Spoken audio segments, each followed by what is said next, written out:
Hi friends, welcome to Kriti cricket. இலங்கைக்கு எதிரான 2 ஒருநாள் தொடரில் 1-0 என்ற கணக்கில் இலங்கை அணி முன்னணியில் இருக்கிறது. நம்ம பெரிதும் எதிர்பார்த்தோம் கம்பீர் தலைமையில் எப்படி இந்திய அணி விளையாட போகிறது. அவருடைய நோக்கம் பார்த்தீங்கன்னா வேற மாதிரி இருக்கும். அதனால இந்திய அணி மிக சிறப்பாக விளையாடும் அப்படின்னு நம்ம பெரிதும் எதிர்பார்த்தோம்.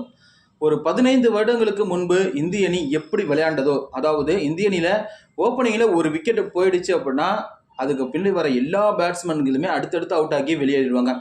அது இந்திய அணியுடைய மிகப்பெரிய ஒரு குறையாக இருந்தது. அதே போல கிட்டத்தட்ட ஒரு 14 வருடங்களுக்கு பிறகு இந்திய அணியில இதே போன்ற நிகழ்வு தற்போது நடந்து வருகிறது. முதல் ஒரு நாள் போட்டியிலையும் இந்திய அணி தடுமாற்றத்தை தான் ஏற்படுத்தியது.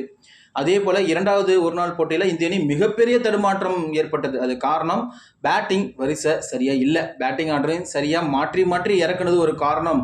அதே போல மிடில் ஆர்டர்ல விளையாடக்கூடிய வீரர்கள் அவங்களுடைய திறமையை நிரூபித்து விளையாடல. ஓப்பனரா ரோஹித் சர்மா வழக்கம் போல 2 ஆட்டங்களிலும் அவருடைய அதிரடியான ஆட்டத்தை வெளிப்படுத்தி அவுட் ஆகி சென்றாரு. அவர் இருக்கிற வரைக்கும் இந்திய அணி வெற்றி பெற்றுவிடும் அப்படின்னு பெரிதும் எதிர்பார்த்தோம். ஆனா அவர் அவுட் ஆன உடனே அடுத்தடுத்து சுப்மன் கில், விராட் கோலி, ஸ்ரேயஸ் ஐயர், சிவம் துபே, KL ராகுல் யாருமே பார்த்தீங்கன்னா பெருசா அடிக்கவே இல்லை. அக்ஷர் பட்டேல் மட்டும்தான் ரோஹித் சர்மாவுக்கு அடுத்து அதிகபட்சமாக ஒரு ஸ்கோர் அடித்ததுன்னு சொல்லலாம்.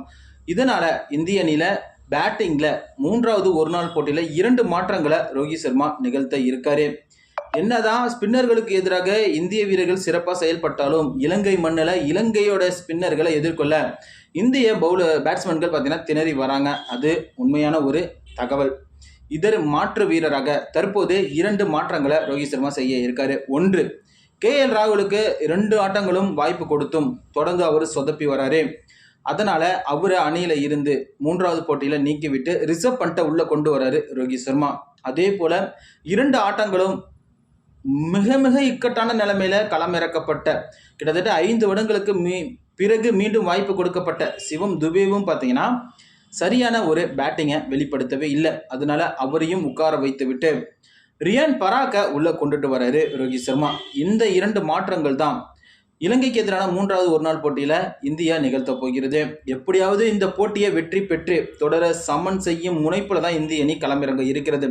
ஏன்னா ரோஹித் சர்மா கேப்டனாக, கம்பீர் பயிற்சியாளராக அவங்களுடைய இரு கூட்டணியில நடக்கிற முதல் டோர்னமெண்ட்டு அதில் படுதோல்வி அடைந்தால் அது இவங்களுக்கு மிகப்பெரிய ஒரு இழப்பாக தான் பார்க்கப்படும். எப்படியாவது வெற்றி பெற்ற வேண்டிய கட்டாயத்தில் இந்திய அணி களமிறங்க இருக்கிறது இந்த 2 மாற்றங்களுடன். இந்த வீடியோ உங்களுக்கு பிடிச்சிருந்தா நம்ம சேனலை மறக்காமல் சப்ஸ்கிரைப் பண்ணுங்கள். நம்ம வீடியோவுக்கு ஒரு லைக் பட்டனை தட்டி விட்டுருங்க. நன்றி.